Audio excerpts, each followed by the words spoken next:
우리가 어떻게 살아가야 할 것인가에 대해서 참 고민을 할 수밖에 없습니다. 직장 생활에 대한 고민, 사업장에 대한 고민, 이런 생각에 우리가 참 잠 못 들 때가 많이 있는 것 같습니다. 그리고 자녀에 대한 교육도 세워보고 노후 대책에 대해서도 우리가 한번 어떻게 할 것인가 많은 계획을 짜보는데, 이건 모두는 사실상 행복한 가정과 삶을 이루기 위해서 계획을 세우는 것입니다. 요즘 들어서 특별히 많은 어려움이 있는 것 같습니다. 직장 생활을 하는데 사람들과의 관계도 쉬운 것 같지 않고, 또 하는 일에 있어서 너무나 많은 어려움이 있으니까 이 직장을 그만둘까? 빠르게 그만둬야지 다음 무엇인가를 할 수 있을 텐데 라는 그런 생각이 듭니다. 참 고민이 많이 들기도 하고, 또 사업장을 운영하시는 분 보면 이전보다 수익이 없어지는 것 같아서 앞으로 어떻게 하지라는 고민이 생기고, 또 그만두자니 지금까지 투자했던 것이 너무 아깝기도 하고, 참 이렇게 해야 될까 저렇게 해야 될까 너무너무 힘겨워하는 모습들을 요즘 발견하게 됩니다. 주변을 둘러보면 많은 임대라는 글자가 보입니다. 사업도 되지 않고 또 여러 가지 일로 인해서 수익을 올릴 수 없는 그런 삶의 현장은 너무 고달픈 것 같습니다. 우리가 많은 노력을 기울여도 잘 되지 않는 경우가 많아서 마음이 다운이 되고 힘겨워합니다. 왜 우리가 이런 실패를 할 수밖에 없을까요? 잘 됐으면 좋겠는데 내 뜻대로 되지 않고 많은 것을 얻지 못하고 힘겨워하는 모습을 우리가 발견할까요? 물론 의지와 노력이 부족한 사람도 있었을 것입니다. 하지만 대부분은 잘해보려고 노력합니다. 그런데 잘못된 투자를 하다 보니까 실패하기도 하고, 또 상황이 허락하지 않습니다. 우리나라의 조건들도 지금 별로 경제적으로 좋지 않는 분위기가 형성되는데, 주변 사람들도 힘들고 또한 잘해보려고 하는데 또한 어떤 사람들의 방해로 실패하는 경우를 우리가 종종 보게 됩니다. 좋지 않는 상황이 지속되거나 거듭될 때 우리들의 마음은 어떻습니까? 너무 마음이 쓰라립니다. 삶의 열정과 의미를 상실해 가기 시작하고, 이런 눈물 나는 실패의 자리에서 마음을 다해서 이겨내고 싶지만 안절부절 못하는 우리의 모습을 발견합니다. 이런 자리에 있을 때 과연 주님께서 원하시는 일이 무엇일까요? 제자들도 마찬가지로 이런 경험을 하고서 지금 오늘 말씀에 나타납니다. 사실 그들은 디베라라고 나오는데 갈릴리입니다. 이 갈릴리로 돌아가서 영적인 재무장을 위한 준비 시간을 가집니다. 사실상 이곳은 제자들이 처음 부름을 받았던 곳인데, 이곳으로 다시 돌아간 이유가 부활하신 예수님이 이런 말씀을 했습니다. 갈릴리로 먼저 가서 제자들을 다시 만나시겠다라고 말씀했던 것입니다. 이것을 제자들은 기억하고 있었습니다. 마가복음 16장 7절에 보면 예수님의 말씀이 명확히 나와 있습니다. 함께 읽도록 하겠습니다. 가서 그의 제자들과 베드로에게 이르기를, 예수께서 너희보다 먼저 갈릴리로 가시나니 전에 너희에게 말씀하신 대로 너희가 거기서 배우리라 하라 하는지라. 예수님께서 이미 그들에게 내가 갈릴리로 가겠다라는 그들의 그 소리가 이미 있었기 때문에 그들도 예수님께서 오실 거라는 기대감을 가지고 계속해서 기다리고 있는 것입니다. 그런데 조금 시간이 지나는데 아직 예수님이 나타나지 않자 그들은 물고기를 잡아서 생계를 유지하려는 마음을 가집니다. 오늘도 그들이 이러한 상황에서 어떻게 해야 될지 모르고 삶에 대한 의미 부여가 명확하지 않는 상태에서 제자들이 물고기를 잡으러 나갑니다. 그래도 먹을 것은 챙겨야 되기 때문에 밖에 나가서 물고기를 잡으려 합니다. 근데 이날은 또 특별하게 밤새도록 그물을 던졌는데 아무것도 잡지 못하는 것이었습니다. 우리들도 생계를 유지하기 위해서, 그리고 삶의 어떠한 전환점을 마련하기 위해서 어떤 일을 계획하고 진행합니다. 그런데 물고기를 잡기를 실패했던 제자들처럼 우리가 그물을 던졌는데 잡을 수 없는 그런 좋지 못한 상황에 이르릅니다. 감당하지 못할 일도 많이 생기고 열매가 없음에 실망하고 낙담하고 포기하려는 그런 유혹까지 드는 그 상황까지 이르게 됩니다. 어떻게 해야 되나? 제자들도 마찬가지로 지금 아무것도 잡지 못한 것에 대한 낙심과 어떻게 해야 되나라는 그 순간 예수님께서 나타나십니다. 헛수고하고 실패한 그 자리에 예수님께서 그들에게 나타나는 것입니다. 그런데 예수님이 딱 서 계시는 그곳을 제자들은 바라봤지만 예수님이라는 사실을 깨닫지 못합니다. 지금 막 동이 틀 무렵입니다. 아침이 되려는 그 순간인데 지금 얼굴의 모습을 정확히 알아볼 수 없는 그런 상태일 것입니다. 하지만 그래도 예수님을 3년을 보았던 그들인데 예수님의 모습을 알아보지 못하는 것은 참 안타까운 그런 우리의 모습을 볼 수가 있습니다. 예수님이 그때 제자들을 부릅니다. 얘들아, 너희에게 고기가 있느냐?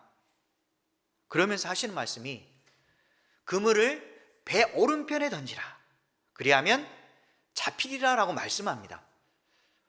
이 말씀은 어디서 본 듯한 말씀입니다. 예수님께서 처음 제자들을 부를 때, 특히 베드로와 안드레를 부를 때에 깊은 곳에 그물을 던지라. 그리하면 잡히리라 라고 예수님이 말씀했던 그 내용과 아주 유사합니다. 단지 배 오른편에 던지라라는 내용이 나옵니다. 그때 제자들이 그물을 던집니다.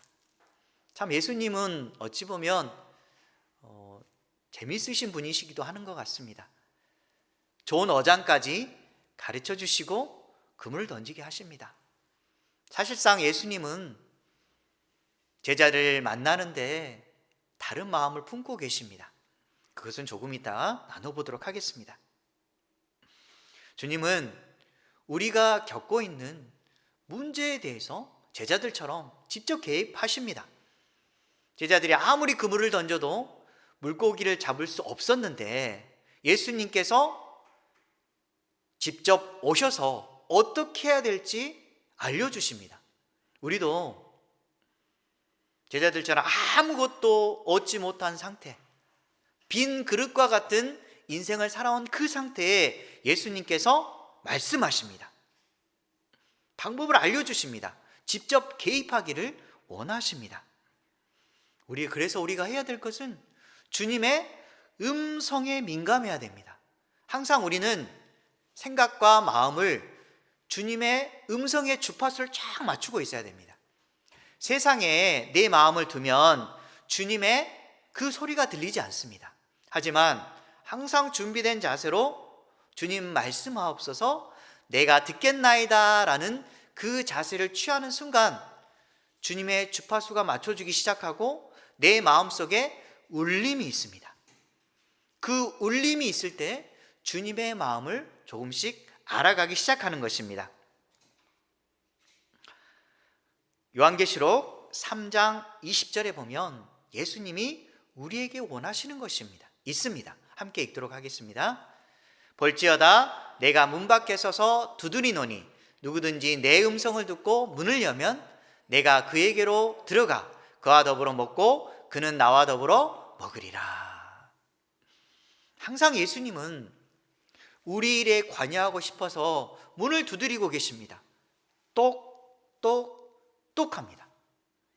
그때 우리는 상황에 너무 빠져서 아무것도 잡지 못하고 지금 실패한 인생처럼 보이는 이 순간이기 때문에 어느 누구도 만나고 싶지 않습니다.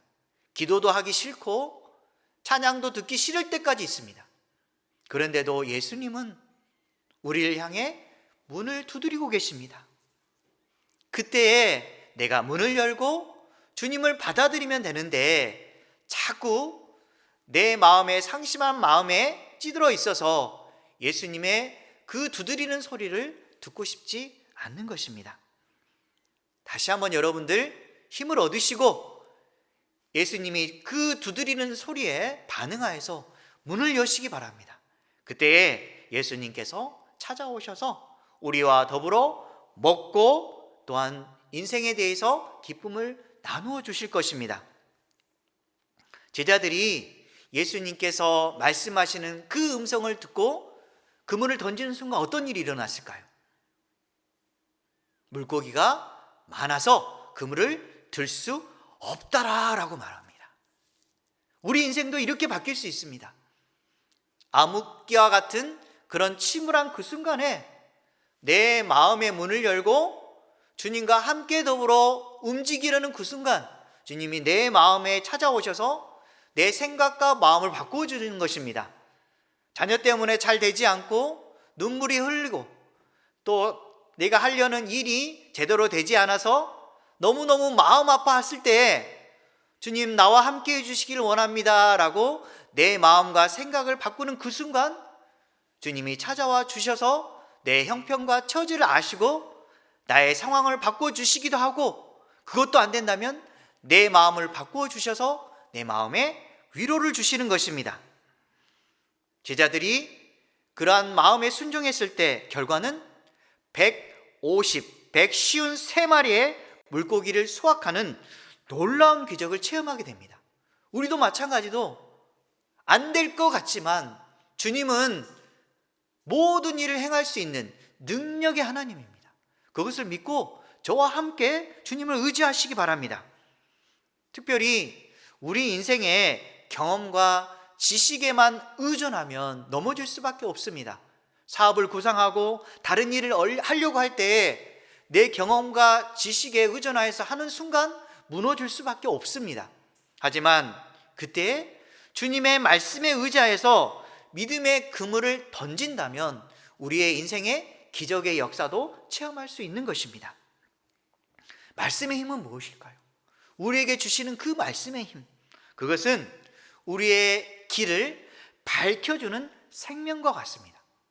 우리 잘 아는 말씀 시편 119편 105절 말씀은 이렇게 말합니다. 함께 읽도록 하겠습니다. 주의 말씀은 내 발의 등이요 내 길의 빛이니이다. 주님의 말씀은 내 발의 등이고 내 길의 빛입니다 라고 우리가 고백할 수밖에 없습니다. 우리가 한 걸음 움직일 때마다 주님께서는 우리의 등이 되어주시고 빛이 되어주십니다. 어떻게 해야 되지? 무엇을 해야 될까? 낙심에 빠져 있을 때 그 한 걸음을 하나님께서 인도해 주신다는 겁니다. 그런데 우리는 너무나 미약하여서 다음 걸음을 볼 수가 없습니다. 또 그때마다 한 걸음 옮길 때마다 주님의 말씀이 나에게 임하셔서 어떻게 해야 될지 무엇을 해야 될지 그 길을 인도해 주십니다. 우리는 많은 발걸음을 옮길 때마다 다 알기를 원합니다. 하나님 어떻게 해야 될지 다 알려주세요 라는 그런 마음을 갖고 있지만 주님은 한 걸음 옮길 때마다 그 길에 대해서 어떻게 해야 될지 알려주십니다. 그래서 우리는 누구를 의지해야 됩니까? 하나님의 말씀을 의지하여서 믿음의 그물을 던지는 것입니다. 또한 말씀은 우리를 무너뜨리려는 원수들의 계략을 물리치는 인생의 지혜입니다. 어떤 계획을 세웠고 잘 진행되는 것처럼 보이는데 어떤 사람들 보면 사기를 당하기도 하고 다른 사람의 거짓에 의해서 인생을 망치는 경우가 있습니다. 그리고 함께하는 다른 누군가에 의해서 배신을 당해서 경쟁자의 역할을 하고 그 가게나 하는 일이 무너지기도 합니다. 그 순간 보면 어떻게 저 사람이 나에게 이런 일을 행하지라고 너무너무 배신감으로 치를 떨 수가 있습니다. 하지만 주님의 말씀이 내 안에 들어오면 하나님의 말씀은 나에게 역사합니다. 시편 119편 98절 말씀 함께 읽도록 하겠습니다. 주의 계명들이 항상 나와 함께하므로 그것들이 나를 원수보다 지혜롭게 하나이다. 하나님의 말씀이 나와 함께 하시기 때문에 그 말씀이 원수들이 아무리 지혜를 짜고 나를 무너뜨리려고 할지라도 그 말씀이 그들보다 더 뛰어난 지혜를 발휘하게끔 도와준다는 사실입니다. 하나님의 말씀을 의지하시기 바랍니다. 나를 넘어뜨리는 자보다 하나님은 더 지혜롭고 더 크신 분이기 때문에 능히 이러한 어려움을 이겨낼 수 있을 것입니다. 지금 제자들이 그물을 던지고 나서 놀라운 포획량을 발견한 후에 드디어 그들의 생각이 바뀌기 시작합니다. 그분은 누구였을까요? 바로 예수님. 우리가 기다리고 만나고 싶어하는 그 예수님이 지금 이 자리에 나타난 겁니다. 그래서 사랑하는 제자 요한이 주님이시라라고 말을 합니다. 그때 제일 성격 급한 베드로, 그 말을 듣는 순간 겉옷을 두른 후에 용감하게 바다에 뛰어듭니다. 주님이시라는 그 한마디에. 다른 제자들은 물고기를 든 그물을 끌고서 주님께로 향합니다. 다가오는 제자들을 향해서 예수님은 무엇을 하고 계셨을까요? 사실 예수님의 마음속에는 너희들이 나를 십자가에 못 박히려는 그 순간 부인하고 떠날 수가 있었느냐? 어떻게 그때 그럴 수 있었느냐? 라고 책망할 준비를 하고 계셨을까요?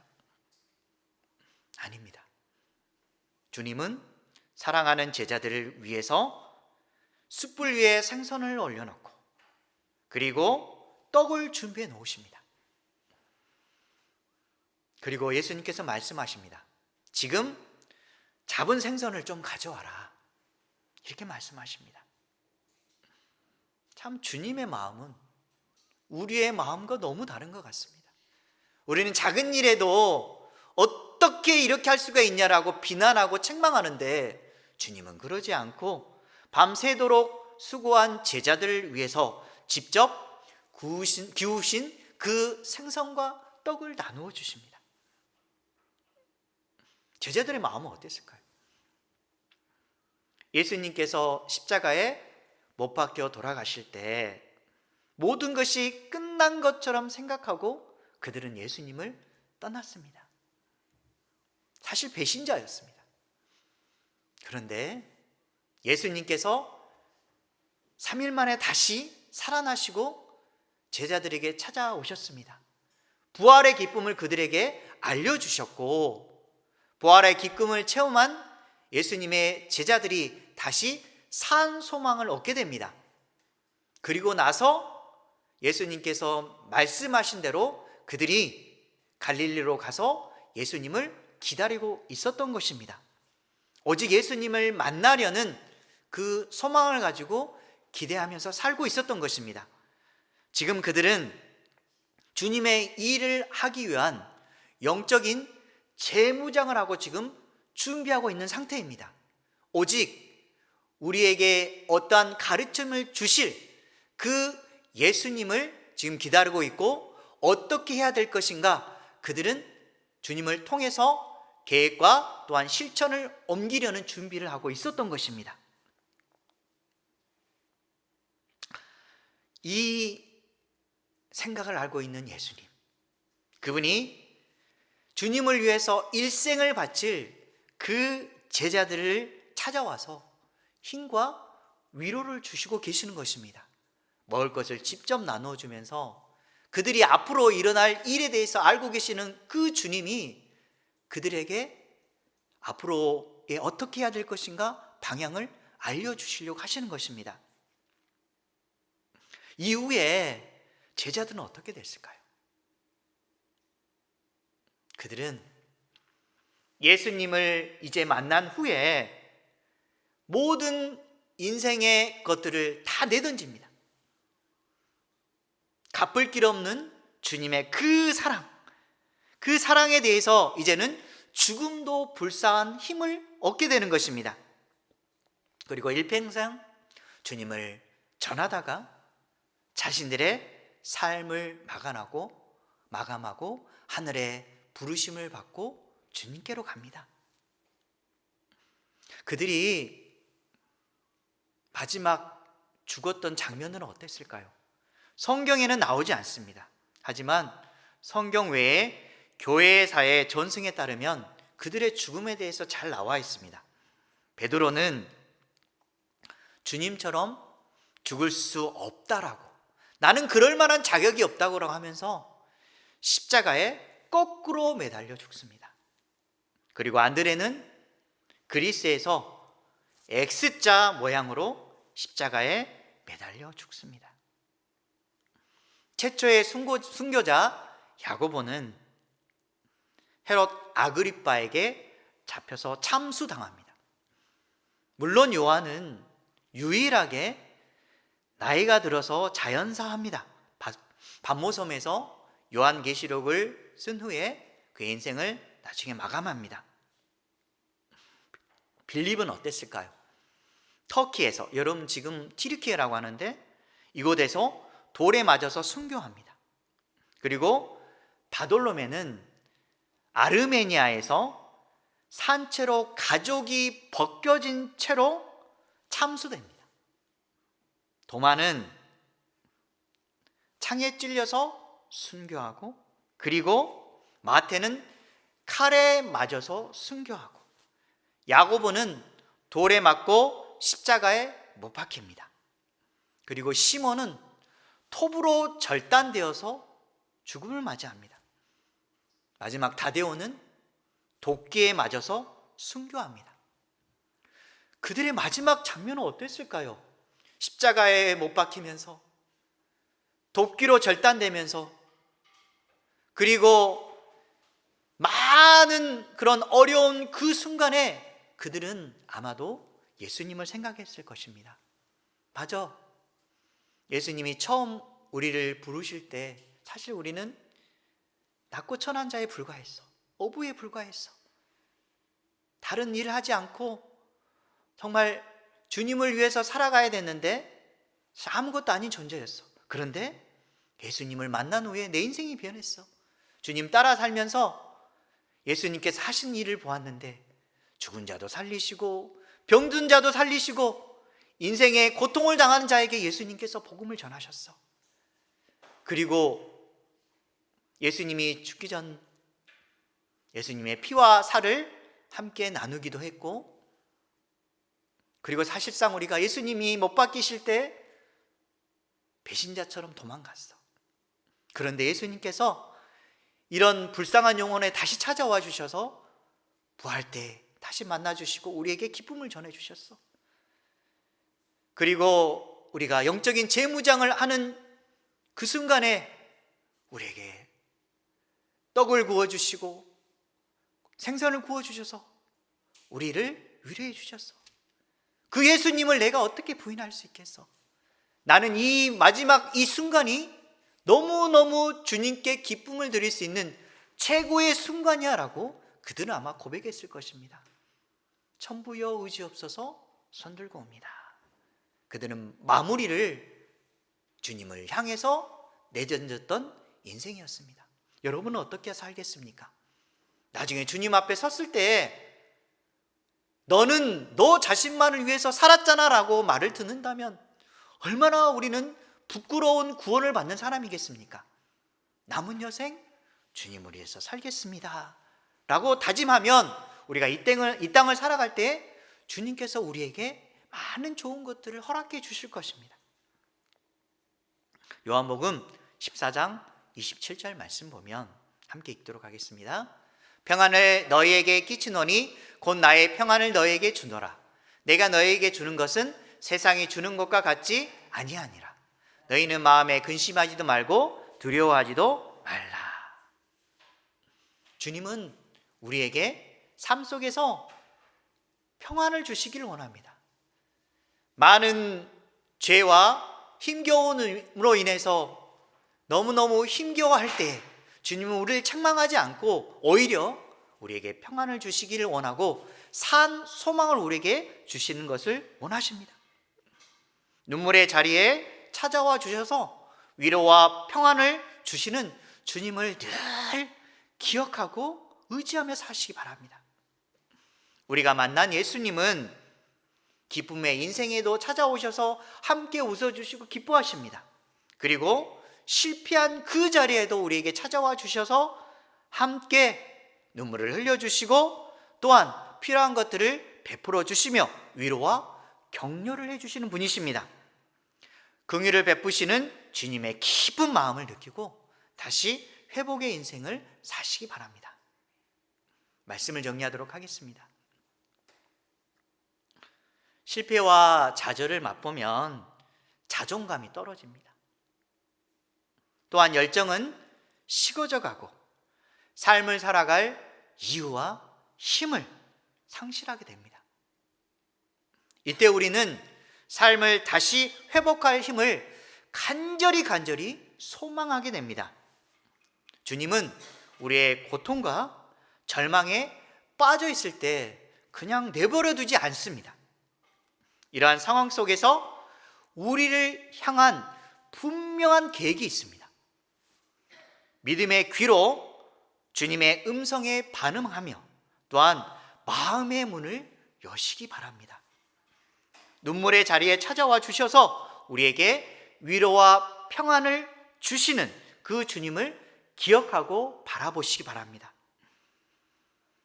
힘을 잃은 우리에게 필요한 것을 반드시 채워주시고 우리 인생의 길을 바꾸어 주실 것입니다. 그리하여서 인자하신 주님의 은혜를 느끼며 다시 기쁨으로 회복되는 인생을 사는 저와 여러분 되시길 주님의 이름으로 간절히 축원합니다.